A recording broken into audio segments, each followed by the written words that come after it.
Hello दोस्तों, नमस्कार। मैं आज एक गरीब लड़के की जीवन कथा में आधारित कहानी सुनाने जा रही हूँ। कहानी में अंत तक बने रहें। लाइक, शेयर, कमेंट और चैनल में नए हैं तो प्लीज सब्सक्राइब कर दीजिएगा। चलिए शुरू करते हैं कहानी। एक गांव में एक बहुत ही मासूम, खूबसूरत और अच्छा लड़का रहता था जिसका नाम मोहन था। उसके परिवार में उसके माँ बाप, भाई बहन सभी थे। लेकिन दुख की बात यह थी कि उसके माँ बाप बहुत ही ज्यादा गरीब थे। इतना गरीब कि बड़ी मुश्किलों में उनका गुजारा हो पाता था। लेकिन मोहन पढ़ने में बहुत तेज और समझदार था और वह गांव के सरकारी स्कूल में ही पढ़ता था। एक दिन की बात है, मोहन को एक लड़की को देखते ही उससे प्यार हो गया। यानी उससे पहली ही नजर में वो प्यार कर बैठा। उसकी दिल की गहराइयों में वो लड़की पूरी तरह से उतर चुकी थी और उस लड़की का नाम रिया था। रिया एक अमीर घर की इकलौती लड़की थी। अब मोहन रिया को छुप छुप कर देखने लगा। लेकिन एक दिन रिया ने ऐसा करते उसे देख लिया, मगर रिया ने उसे कुछ भी न कहा क्योंकि मोहन था ही इतना मासूम। अब मोहन धीरे धीरे रिया के प्यार में इतना खो गया कि उसका न तो पढ़ाई में मन लगता था और न ही उसे खाने पीने का होश रहता था। वह 24 घंटे उसी के ही प्यार में खोया रहता था। खैर, दिन तो जैसे तैसे उसका कट ही जाता था, मगर रात भर वह बिस्तर पर करवट बदलता रहता कि कब सुबह हो और उसकी एक झलक दिखे। अगर एक दिन भी वह लड़की उसे नजर नहीं आती तो वह अकेले में जाकर रोने लगता था। धीरे धीरे उसका प्यार बढ़ता ही गया और उसने रिया से अपने प्यार का इजहार करने की कोशिश की, मगर कर नहीं पाया। कई बार उसके नाम प्रेम पत्र लिखा, लेकिन वह उसे दे नहीं पाया क्योंकि उस लड़की के नजदीक जाते ही उसका दिल जोर जोर से धड़कने लगता और वह घबरा कर अपना इरादा बदल देता था।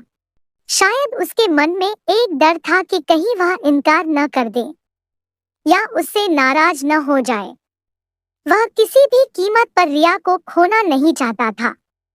देखते ही देखते 3 साल बीत गए, मगर वह अपने प्यार का इजहार न कर सका। मोहन काफी शर्मिला लड़का था, शायद इसलिए वह अपने प्यार का इजहार नहीं कर पा रहा था। और वैसे भी वह लड़का गरीब और लड़की अमीर भी तो थी। शायद यही सोचकर उसकी अपने प्यार का इजहार करने की हिम्मत ही नहीं हुई। मगर उसका प्यार एकदम सच्चा और पवित्र था। उसने उस लड़की के बारे में कभी भी गलत नहीं सोचा था। एक दिन रिया ने उसे रास्ते में ही रोककर पूछा, तुम्हारा नाम मोहन है? उसने कहा, हाँ। अच्छा, तुम मुझे हमेशा ही दूर से क्यों देखते रहते हो? क्या तुम मुझसे कुछ कहना चाहते हो? इस बात से मोहन डर गया और बोलने में हड़बड़ाने लगा। तभी रिया बोली कि तुम बहुत मासूम और अच्छे भी हो। उस दिन शायद बात बन ही जाती, मगर मोहन उससे बात करने में बहुत ही ज्यादा शर्मा रहा था। बाद में फिर रिया ने ही कहा कि क्या तुम मुझसे दोस्ती करोगे? रिया ने अपना हाथ आगे बढ़ा दिया तो जल्दी से मोहन ने उसका हाथ अपने हाथ में लिया और कहा कि हाँ, मैं तुमसे दोस्ती करना चाहता हूँ। रिया के चेहरे से लग रहा था कि वो मोहन से पूरी तरह इम्प्रेस हो चुकी थी।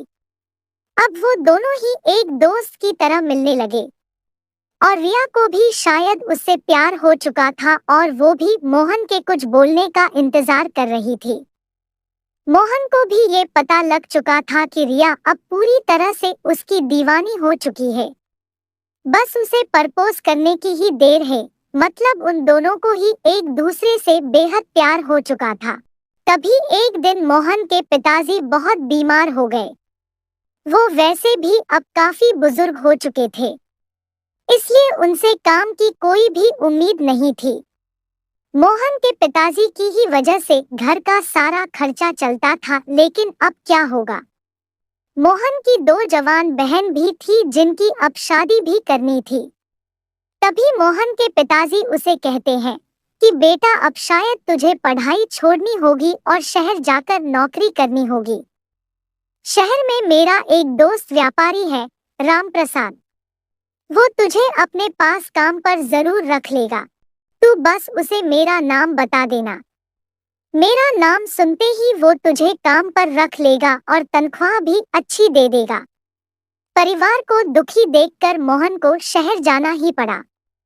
मोहन अपने गरीब परिवार के लिए शहर कमाने तो चला गया, लेकिन अब उसका हाल जल बिना के मछली जैसी हो गई। वह 21 साल का लड़का दिन भर काम करता और रात भर उस लड़की की याद में रोता रहता। ऐसे ही करीब 1.5 साल बीत गया। तभी एक दिन उसका दिल ऐसा उड़ा कि वह काम छोड़कर शहर से अपने गांव भाग आया। गांव आकर वह देखता है कि 10 दिनों के बाद रिया की तो शादी होने वाली थी, पर वो उस शादी से बहुत दुखी भी लग रही थी। तभी मोहन की माँ ने बताया कि तेरी एक दोस्त रिया कई बार हमारे घर पर आती थी और वो बस तेरे ही बारे में पूछती थी। अब तो मोहन को ऐसा लग रहा था कि जैसे उसकी तो सारी दुनिया, सारी खुशियां ही खत्म हो चुकी हो। लेकिन वह क्या करता, एक तरफ प्यार था और दूसरी तरफ गरीब परिवार था और उसके कंधे पर पूरी जिम्मेदारी भी थी। वह रिया से आखिरी बार भी नहीं मिला और उसने ये फैसला कर लिया कि उसे अपने बूढ़े माँ बाप और अपने छोटे भाई और बड़ी बहनों की खुशी के लिए अपने प्यार की कुर्बानी देनी ही पड़ेगी। ये सोचकर उसने अपना फूल जैसा दिल पत्थर का बना लिया और वो रिया से भी बिना मिले ही शहर वापस चला गया। जाते जाते भी उसकी जान निकल रही थी कि काश रिया उसे मिल जाती। वह ये सोचकर बहुत रो रहा था कि वो इतना गरीब क्यों है, क्योंकि इस गरीबी के कारण वो आज कुछ भी न कर सका। लेकिन मोहन आज भी रिया के बारे सोच सोच कर छुप छुप के खूब रोता है और खूब तड़पता है। उसके मन में आज भी सिर्फ रिया के लिए ही फीलिंग और प्यार है। आज भी वो बताना चाहता है कि रिया, मैं तुमसे बेहद प्यार करता हूँ। और वह सिर्फ एक बार रिया से भी ये पूछना चाहता है कि क्या वो भी उससे प्यार करती है। लेकिन मोहन ने तो प्यार और परिवार के फर्ज में परिवार को चुन लिया। तो क्या मोहन ने परिवार के फर्ज को चुनकर सही किया या गलत? और क्या उसे इतने गरीब परिवार को मजबूरी में छोड़कर अपने प्यार को अपनाना चाहिए था? आप लोगों को क्या लगता है? प्लीज दोस्तों कमेंट बॉक्स में अपनी राय बताएं। और कहानी यहाँ तक सुनने के लिए आप सभी का बहुत बहुत धन्यवाद।